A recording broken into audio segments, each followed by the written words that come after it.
সবাইকে good evening. এই তো রেডি হয়ে গেছি, আজকের মাতৃ সম্মেলনে যাব। এখন 2টো বাজে। মাতৃ সম্মেলনের আগে একটু ডিপির কাজ করব 3টে থেকে, তাই বেরিয়ে পড়েছি।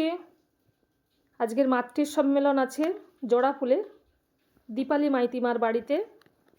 ওয়েদার ভীষণ খারাপ, একদম কালো হয়ে রানী টাটা।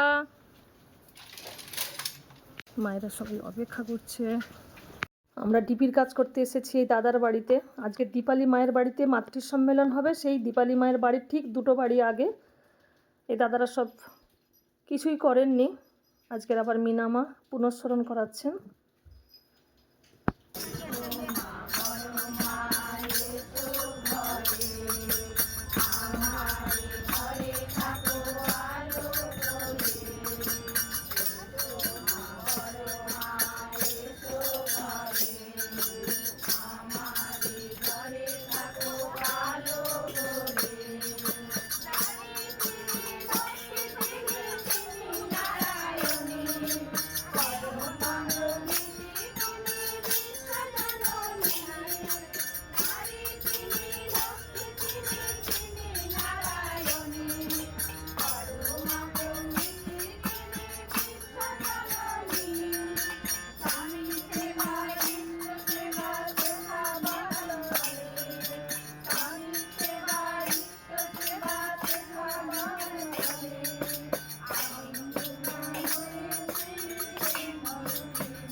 এখন মাতৃ সম্মেলন যে হচ্ছে, নতুন নতুন মায়েরা তাদের জীবনের ঘটনাগুলো বলছে, শুনতে এত ভালো লাগছে। সত্যি কথা মনে হচ্ছিল যে আচার্যদেব যে সিদ্ধান্ত বলেছেন যে নতুন নতুন মায়েরা তাদের জীবনের কথাগুলো বলবে, তো কথাগুলো শুনলে ভাবি যে সত্যি আমরা কাকে জীবনে পেয়েছি। যার তার দয়াতে পৃথিবীতে সব কিছু হয়, যা হওয়ার নয় সেই ঘটনাগুলো তার দয়াতে ঘটে যায়। তো আমরা তাকে জীবনে পেয়েছি, তাহলে এই যে তার দয়াটা জীবনে পাবো কি করে? এমনি তো তার দয়াটা পাওয়া যায় না, ঠাকুর তার জন্য করতে লাগে। এই যে ঠাকুর বলছেন দয়া মানেই হচ্ছে দিয়ে পাওয়া। আমি যখন তার জন্য কিছু করব, তার জন্য তাকে নিয়ে জীবনে চলবো, তখন তো আমার জীবনে তার দয়াটাকে আমি দেখতে পাবো, অনুভব করতে পারবো। আমাদের জীবনে যখনই কোনো ঘটনা ঘটে, আমরা বলি কোনো দুর্ঘটনা থেকে যদি আমরা বেরিয়ে চলে আসি না, আমরা ঘরে এসে সবাই বলি যে ঠাকুরের দয়ায় আমরা বেঁচে গেলাম। এটা অনেকে বলবে যে না, এটা তোর কপালে ছিল। এরকম ঘটনা অনেকে ঘটেছে, অনেকে বলেছে যে এটা তোর কপালে ছিল। কিন্তু এই কপালটা, ঠাকুর বলছে কপাল মানেও হচ্ছে করে পাওয়া। এমনি কোনো কিছুই পাওয়া যায় না। তিনি দয়া করেন, তিনি দয়া করার জন্য তার হাত বাড়িয়ে রেখেছে। কালকে রথ গেছে, জগন্নাথ দেবের হাত নেই, কিন্তু তিনি বলছেন যে আমি তো ঠুটো জগন্নাথ। ঠাকুর বলছেন আমি ঠুটো জগন্নাথ, আমাকে যদি কেউ নিজে দুহাত দিয়ে জড়িয়ে ধরে তবেই আমি তাকে টেনে তুলতে পারি। কিন্তু যদি আমাকে কেউ না ধরে, আমার কাছে যদি কেউ না আসে, তাহলে পরে আমার ক্ষমতা নেই তাকে টেনে তোলার জন্য। এই যে তার দয়াটা পাওয়ার জন্য তাকে জীবনে নিয়ে তার জন্য করতে হয়, তবে তার দয়াটা পাওয়া যায়।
वन्दे मातृवदं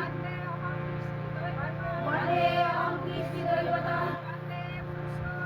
वन्दे पुरुषोत्तमं वन्दे पुरुषोत्तमं जय जय जय वन्दे पुरुषोत्तमं वन्दे पुरुषोत्तमं